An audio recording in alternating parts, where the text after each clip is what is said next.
Okay, I didn't know. It's crazy. It's getting exciting, eh? I didn't even know that the camera was on. So I went to check if the camera was on. It's getting exciting. And forgive me if I look white or pale because I just took a shower and I'm feeling fresh. So, again, Sean Ryan. I got the name right this time around, yeah? So, we are back again with a video from Sean Ryan, and the title of this was "I Wanted to Die." The darkest scene John Broome ever filmed as a porn star. Oh, so this guy's a porn star. Okay, so without further to say, let's just start. I hope you're excited to watch this video. Let's just start. By the owner of, What did it say on the check? people were like urinating on each other. I quit. I was like, I want to die. So doing porn, getting paid for sex, then doing these bartending stuff, and then there was a high-profile company in the fashion industry that would have these parties, and they would bring out guys and girls to do these parties, and girls would walk around naked, guys would walk around in boxers, whatever, serve everyone drinks. And I went there. It was in Paris, and I think whatever that has happened to you, you can redeem yourself. Although the stigma will still be there, but then you can still redeem yourself. So, back again to Robert Greene. I was reading Robert Greene's book, and he says something which was, every publicity is a good one.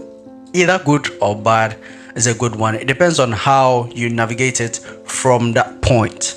Right? So it can be a good publication. How you navigate it from that side is what is going to make you a good person in the future or a bad person.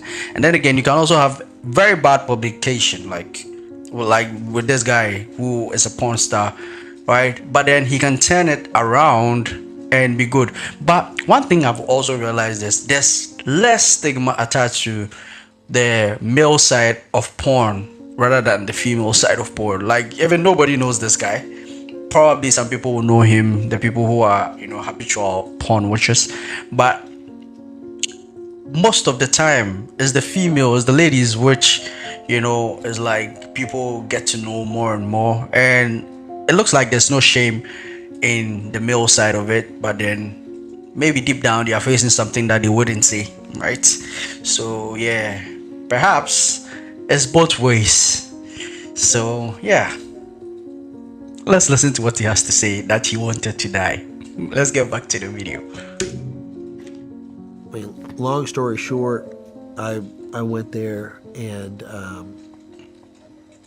got drugged and raped. Really?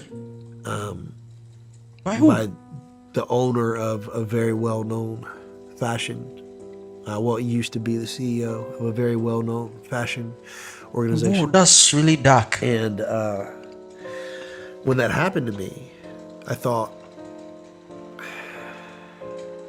it's my fault.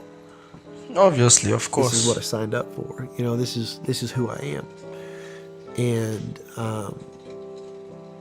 then I started like trying to sabotage. I was like towards the end of my career, so it's like started trying to sabotage myself.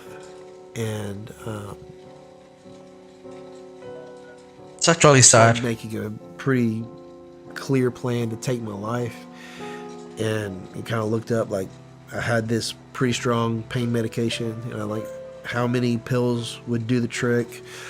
Okay, well, take that number, maybe add 2 more, and I'd put them on the counter, and I'd separate them. It's like I took, old school vitamins. I used to take like the Vitapack, like an animal pack or whatever. I'd take like 40 vitamins at once. So I'm like, I knew like I take a lot of pills at once. So I separated them so I could make sure I'd get them down, swallow them, I wouldn't chicken out.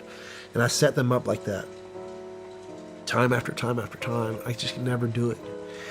And then this one day, I was filming in Atlanta, and it was this disgusting shoot. Like, people were like urinating on each other, like spitting on my face, in my mouth, What? stuff like that. I'm just like, what have I become? I was like, I want to die.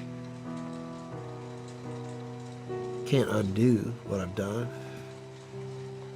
Got, more money than I thought I would ever see. Growing up, food stamps, trailer, government housing, like, got a nice, Breitling collection and nice home, do all the stuff. But I'm miserable. And this is what I've made of my life. There's no hope. There's no hope. There's no way out.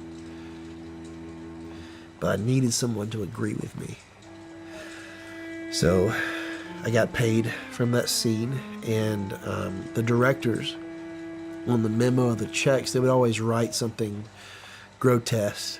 Like, if the title of the movie wasn't sexually explicit enough, they would write something being antagonistic, knowing that you're going to have to give that check to someone. And I normally wouldn't do that. I would just ATM, Dropbox, anything other than hand it to a person. But on this day, that was going to be my formula. Put the water on the counter. I lined up the pills. The Wachovia that I banked at was across the street from the place that I lived.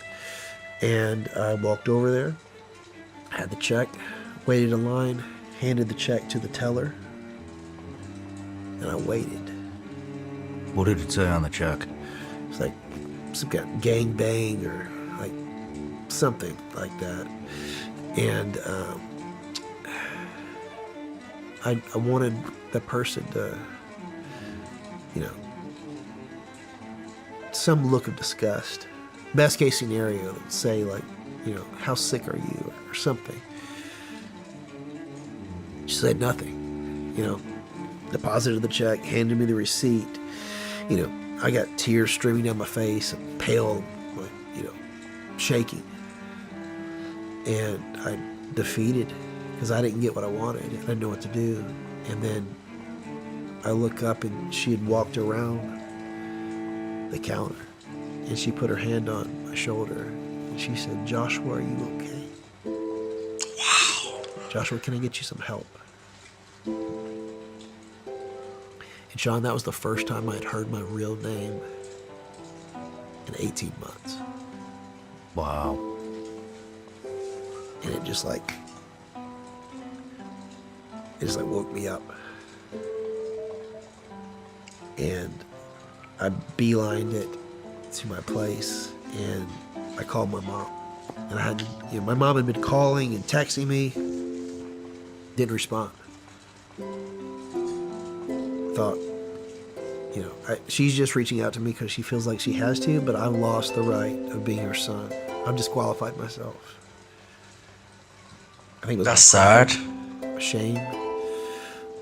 Really sad. But I called her, and when she answered the phone, she lit me up. She, good Southern mama, she cussed me out, she was worried about me. But then she said everything that I didn't think she would. She said, I will always love you, and you will always be My son. and you're so much better than the way you're living. Please come home. So right then and there, I called everybody I needed to call. I quit. And I subleased my place pretty quickly and left LA.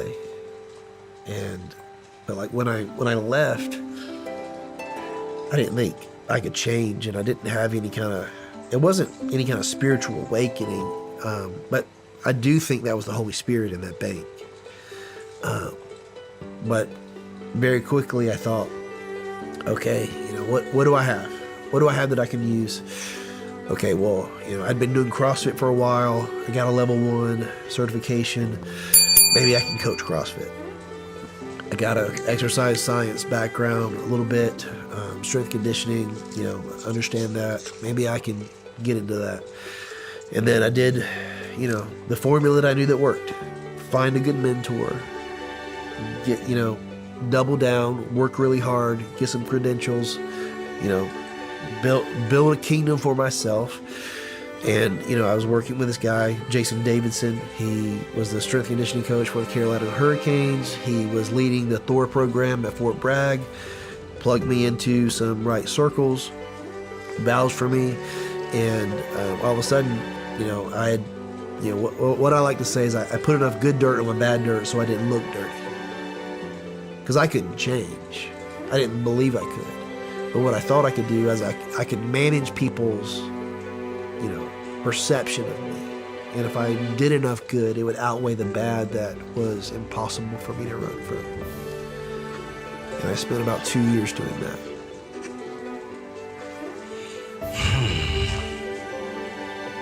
I mean, before you left the industries, was it a buildup of misery, or was it literally that one thing? Okay, I think we've come to the end of the video. One thing that came to mind whilst I was watching this video was, no matter what you do, you might still be working for God, regardless of what you think you are doing. This guy Sean Ryan is a Navy SEAL, but then I think he's a good Christian. But probably he's winning souls for God in a way that is unusual, right? You see, he came and he created, maybe, let's say, an interview. Someone came to his place for an interview, and I think this video will give other people hope for them to stop whatever that they are doing that they don't feel right within them. So I think this is a form of winning souls for Christ, and it happens in diverse ways that we can't, choose which is, suitable for us. It happens when we least expect it, and this was somehow a beautiful video, for him having courage to come out and say this.